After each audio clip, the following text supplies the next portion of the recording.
My God, the weather is shit this morning, shit. I'm on the way to see my client Lee, and he's up in Leicester. Been coaching Lee now for about 2 months. He's got a chain of motorcycle shops. I first met Lee in my car club that I'm a member of, supercar club, that we all go for drive outs and do all fun stuff and act like donuts.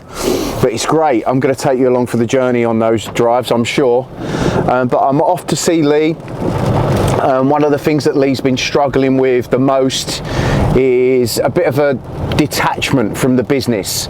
So he's grown the business to a fantastic level, opened shop after shop, and now he's got himself to a stage where he's sort of a bit disconnected with it all. You know, he put his business almost on autopilot, and that's what happens. You know, when you become really successful, you put systems in place so you can go and enjoy it, right? So you can now go and I suppose have the time, or get the time back that, you know, you put in at the start, and now this is your reward. And sometimes when we put those systems in, we forget, in fact, it was our character, it was our time, our effort, our presence that made the business what it was and allowed us to get to the level of success that it is now. Sometimes we forget that. We sort of think that we can completely put everything on autopilot, and we can sort of leave it alone for a bit, but it doesn't work like that. You've got to find the balance. So we've been doing that with Lee. It's been great because he's been spending more time with his team members, his staff, his partner, and now he's thinking about how he can not only enjoy his business, but how he can also parachute into it in the places where he can make the most impact. That's the sweet spot, I believe, of knowing that you can go into your business, you feel a part of it still, you feel connected to it, and you feel this need and desire to want to grow it, right? Want to influence more of the market. You want to have more success. You want to reward yourself from that success. It's all part of growing your business, and these little growing pains that I call them is all part of scaling your business. It's learning that, in fact, you might have wanted one thing at the start, then you get those things, and then you arrive and you you actually think, shit, I don't want these things anymore. So maybe you're experiencing that in your business. Maybe you've got yourself to a place in your business now where you could, almost put your hand on your heart and say, I'm successful. I've done what I've set out to do. But I want you to know this, that's just stage one. That's just stage one. And there are many stages to a business, and I don't believe that you ever arrive at the final stage, ever. There's always something more to do, whether that's an exit strategy to selling it and then starting a new one. I don't believe there's really an end game for business, because once you're an entrepreneur, once you're a founder, you get into this mindset of wanting to either grow something and scale it, or to take on something new and do it all over again.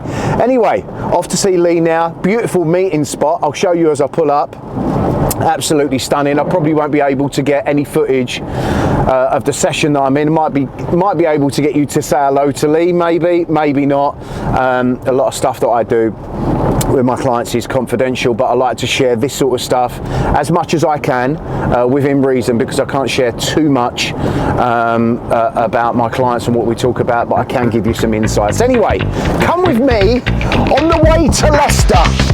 My God, it is absolutely hammering it down. Absolutely hammering it down. Look at this weather. Shocking.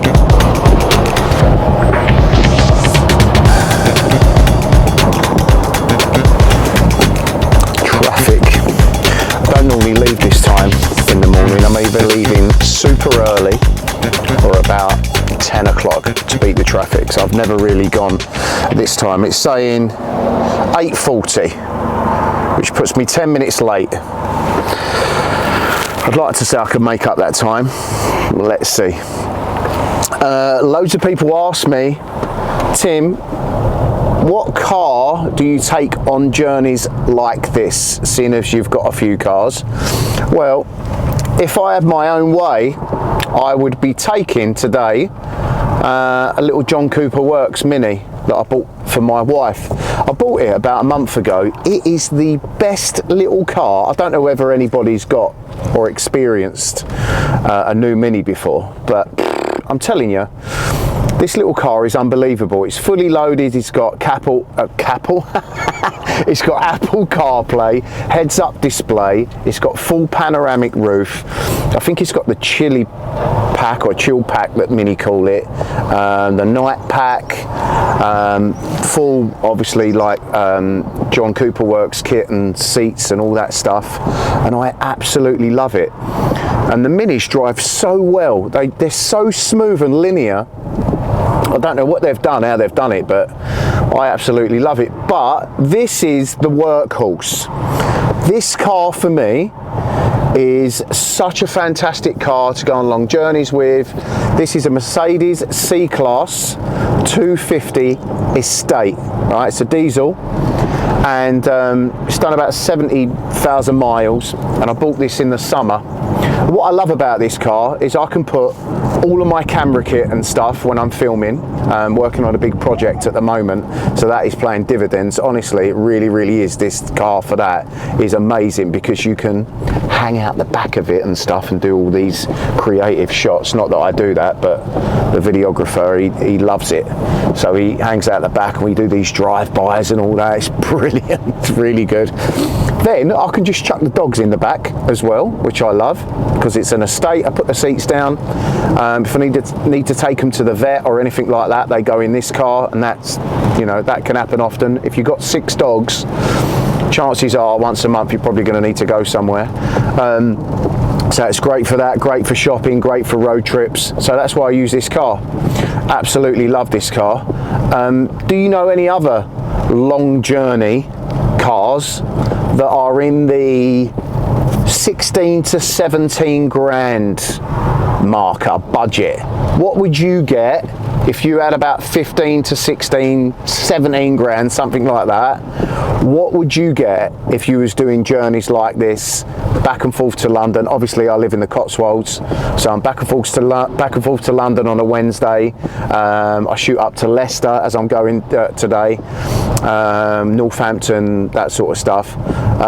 So what would you buy? I'd be interested to know what you'd like to jump into if you was doing a similar journey as me. But for me, this is the one, sweet spot. It's full Berman, is it Burmeister? Anyway, it's got the upgraded sound system, heated seats, premium pack. It's a great car. Absolutely love it. Absolutely love this car. Let me know what you'd have.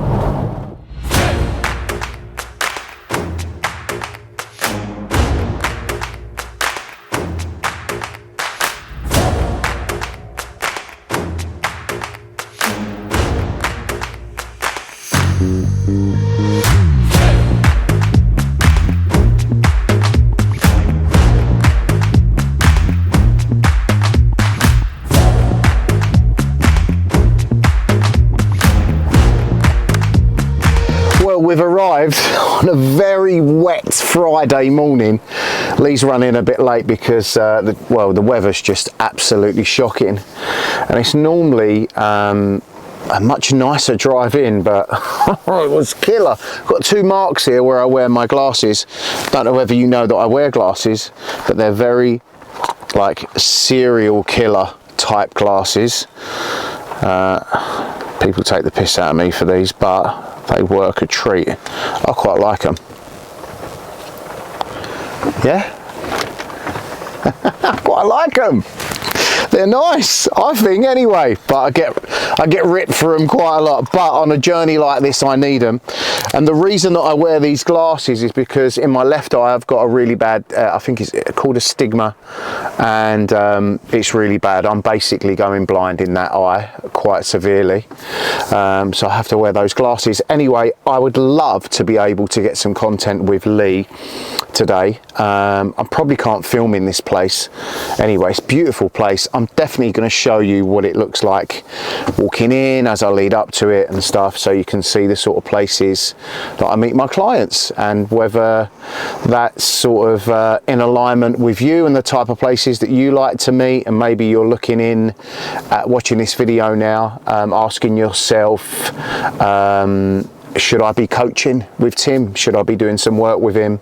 And maybe just by me showing you this sort of stuff and talking a little bit about what I do with my clients is giving you a better insight and giving you a better opportunity to find out a little bit more about what I do, then getting you quicker to making the decision to come to work with me and for us to break through some of those things that you've probably been trying to break through for a long time.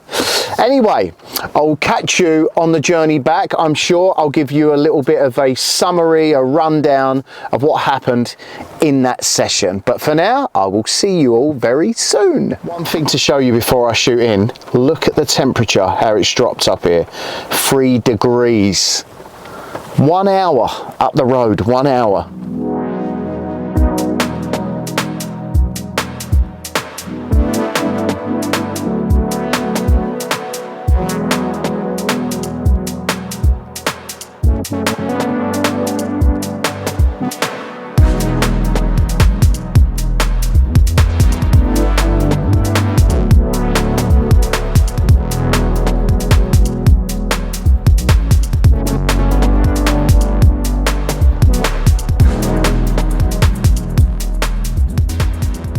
Right then, little summary really quick before the battery goes on this camera. What did we speak about? Well, Lee has got a member of staff that he's not quite sure about, and he doesn't know how to get the best out of him. And one of his shops is underperforming, the other one's overperforming.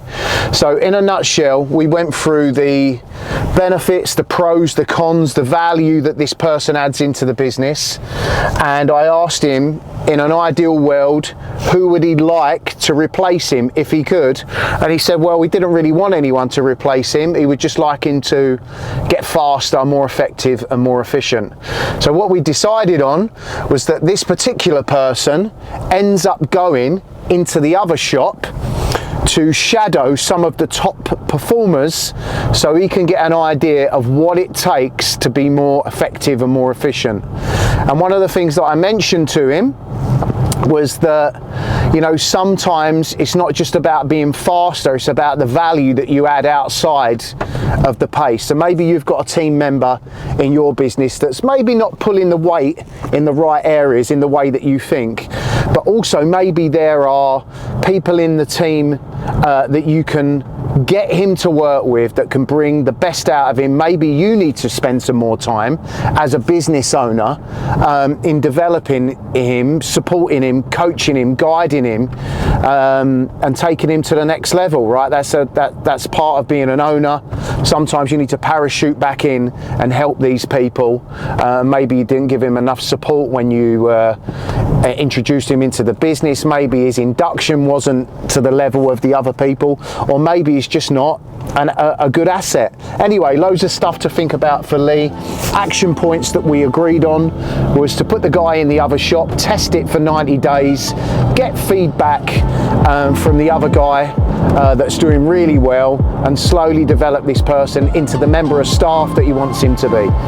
That's it from me. I'm on the way back. Don't forget to like, subscribe to these Tim Cooper uncut videos as I take you along the journey with me. The rain has finally stopped. I'm heading back home where I've got some editing to do of videos, some content to get ready for my Instagram, and some client check-ins. But for now, I'll catch you soon. Don't forget to share this video, like, subscribe to Tim Cooper Uncut. See you soon, guys.